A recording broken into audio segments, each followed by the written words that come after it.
The night shift in a hospital has a silence all its own. It's not a peaceful quiet, it's a held breath, a low electronic hum of life support machines, the distant mournful beep of a heart monitor, the squeak of your own rubber-soled shoes on the polished linoleum. I was 3 weeks into my job as a registered nurse at St. Jude's Geriatric Care Wing, a place where the silence felt heavier than most. The building was old, the funding low, and the air was thick with the scent of antiseptic and resignation. My orientation nurse, a stern, tired woman named Carol, had given me only one strange piece of advice. It was about the patient in room 413, Mr. Albright. He's a long-term catatonic case, total locked-in syndrome following a massive stroke. Doesn't speak, doesn't move, doesn't react. When you do your 2 a.m. rounds, just check his vitals, make sure his fluids are running, and get out. Don't talk to him. It just agitates the room.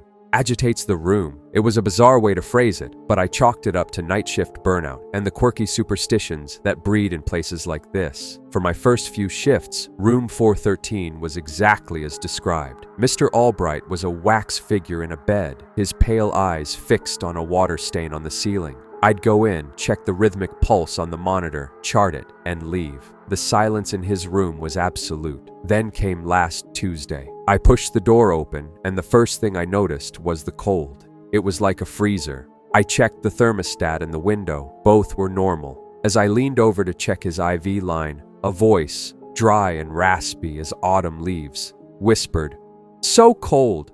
I physically flinched, my heart leaping into my throat. I looked at Mr. Albright. His lips hadn't moved. His eyes were still glued to the ceiling. It had to be my imagination, my tired mind playing tricks on me. I finished my checks and practically fled the room. The next night, I dreaded going back. I stood outside the door for a full minute, gathering my courage before entering. The cold was still there, a pocket of winter in the heated hospital. I went about my tasks with mechanical efficiency, my eyes darting toward the still figure in the bed. As I turned to leave, the same raspy voice spoke again, clearer this time. She shouldn't have left the light on. I glanced back at the doorway. The hallway light was casting a long rectangle onto the floor. It was a simple observation, but it was impossible. He couldn't speak. He couldn't perceive things like that. I remembered Carol's words. "Don't talk to him." I walked out, pulling the door shut behind me, my hand shaking. Last night was my final shift at St. Jude's. When I entered room 413, it was silent, and the air was a normal temperature. A wave of relief washed over me. I thought whatever strange phenomenon I'd experienced was over. I checked his vitals. They were stable as always. I made a final note on his chart. As my pen lifted from the paper, a voice filled the small room. It wasn't the dry, raspy whisper. It was a perfect, fluid imitation of Carol, my orientation nurse. "You forgot to sign the bottom." I froze, my blood turning to ice. I looked at Mr. Albright. His mouth was slack, his eyes wide open, staring directly at me for the first time. They were filled with a terrifying, lucid intelligence. The voice, a flawless copy of Carol's tired tone, came from his direction but not from his lips. It was just there, in the air around him. "She's worried you're not taking this job seriously," it continued, a hint of mocking amusement in its tone. I dropped the chart and scrambled for the door. As my fingers closed around the handle, the voice said one last thing, its tone shifting to one of cheerful, predatory anticipation. "Thank you for the chat. I feel much better now." Enjoyed the scare? Tap like and hit subscribe for more weekly horror.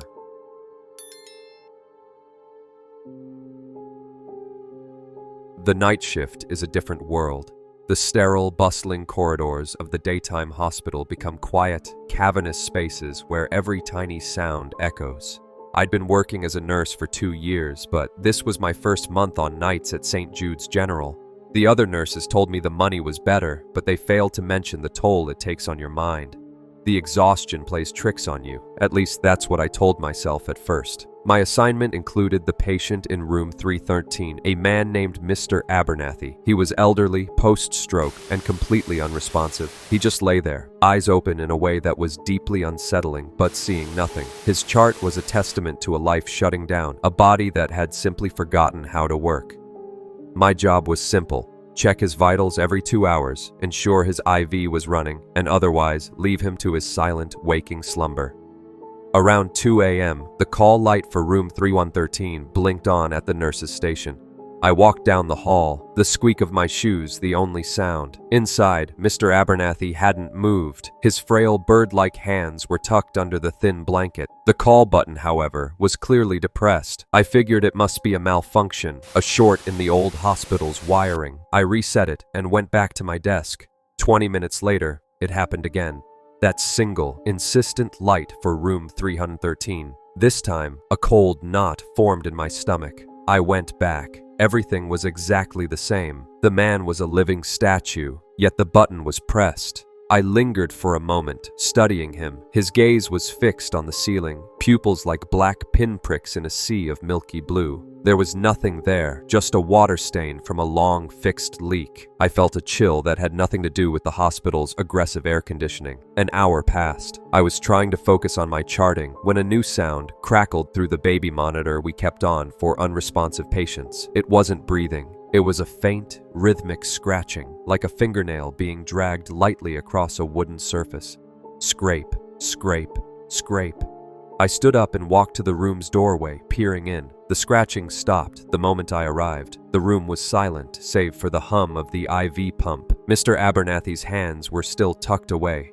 I was beginning to question my sanity when the call light for 313 went off for a third time. It wasn't a single blink. It was a frantic, continuous pulse, the kind a patient in extreme distress would make. My heart hammered against my ribs as I ran. I burst into the room and the air was thick and cold, heavy. Mr. Abernathy was still in the same position, completely immobile, but his eyes were different. They were no longer vacant. They were wide, sharp, and locked on the corner of the ceiling opposite his bed. They were filled with an expression I will never forget. It was not pain or confusion. It was pure, abject terror. He was staring at something I couldn't see, something that was horrifying him into a state of paralysis. I followed his gaze to the empty corner where the wall met the ceiling. Nothing, just white paint and shadows. Then, his heart monitor, which had been beeping a slow, steady rhythm, screamed. A flat, continuous tone, code blue. The room was suddenly flooded with people. Doctors, crash carts, the controlled chaos of a resuscitation. They worked on him for 20 minutes, but it was no use.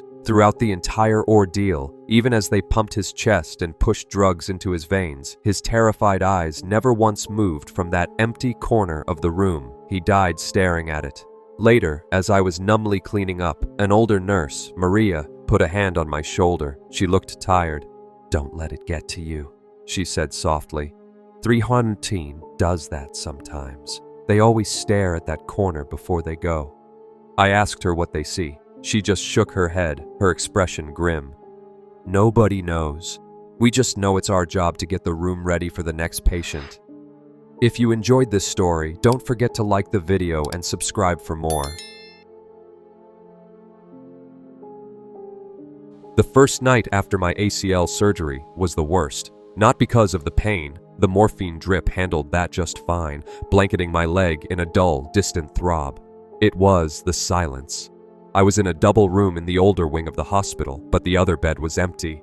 The silence wasn't peaceful. It was heavy, punctuated only by the rhythmic beep of my heart monitor and the low hum of the machinery that was my whole world. Around 2 a.m., I heard it, a faint rustle of sheets from the other side of the room, behind the thick beige privacy curtain that divided the space. I held my breath, listening. Nothing. Probably just the air conditioning, I told myself. A draft. But the vent was on my side of the room, and it was still. I stared at the curtain, a monolithic slab of fabric in the dim emergency light, and saw it twitch. Just once, a sharp, deliberate little flick.